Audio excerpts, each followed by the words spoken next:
Assalamualaikum warahmatullahi wabarakatuh. Terima kasih telah berkunjung ke channel Warna Biru. Di sini saya akan memberikan informasi mengenai manajemen berdasarkan sasaran atau MBO.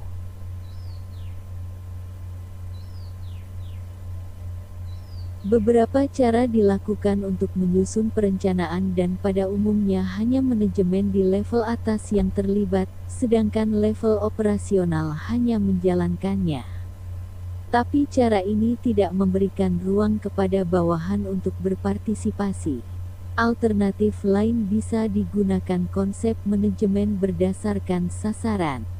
MBO pertama kali dijelaskan oleh Peter Drucker dalam bukunya berjudul The Practice of Management.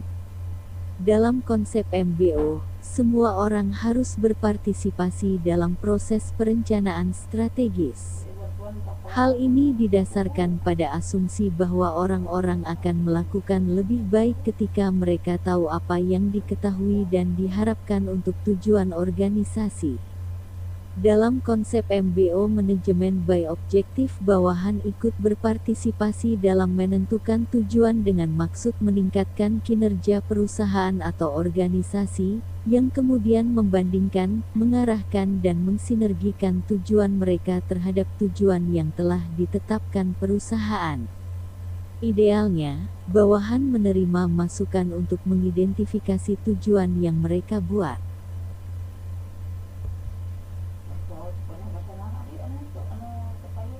Menurut Hambel 1976, supaya sasaran perusahaan dapat tercapai perlu dipenuhi dua hal, yaitu perumusan tepat mengenai sasaran masing-masing manajer dan penciptaan lingkungan yang tepat bagi keberhasilan. Saudara dapat melihat bahwa perumusan sasaran perusahaan, sasaran unit dan sasaran masing-masing manajer yang harus dicapai pada masing-masing tingkat tersebut merupakan kegiatan inti dari seluruh program. Analisa ini harus diperlengkapi dengan teknik dan praktek yang menjamin supaya informasi disebar dengan efektif dan tercipta lingkungan yang tepat sehingga para manajer merasa mempunyai ruang lingkup untuk meningkatkan kecakapannya dan merasa bahwa karyanya yang baik akan diakui dan diberi balas jasa.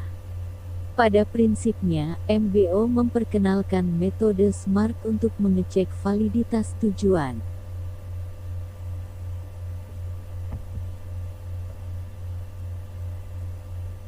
Meski demikian, menurut Cons, O'Donnell dan Weyrich 1989,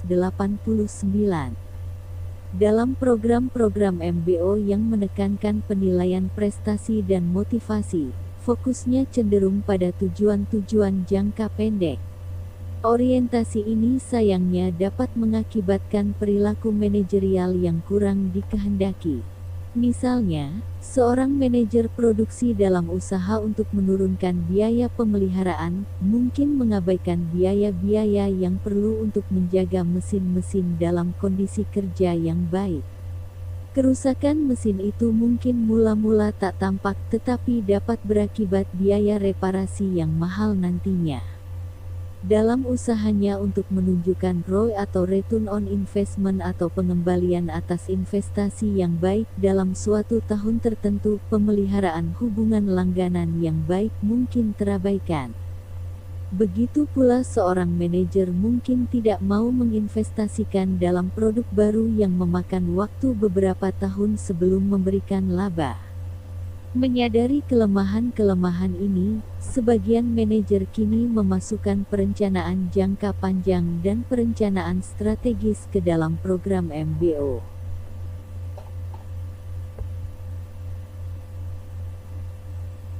Lebih lanjut, Hambel 1970 dalam bukunya Manajemen by Objective in Action menyatakan, Manajemen berdasarkan sasaran harus dinilai oleh standar sendiri, apakah itu mendapatkan hasil bila diterapkan dalam praktek. Bahkan menurut Ivancevic, Konopaske dan Meteson 2006, penggunaan MBO yang berhasil tergantung pada kemampuan para peserta. Pendekatan ini untuk menetapkan sasaran-sasaran mereka dipandang dari segi sumbangan mereka kepada seluruh organisasi dan mampu mencapainya.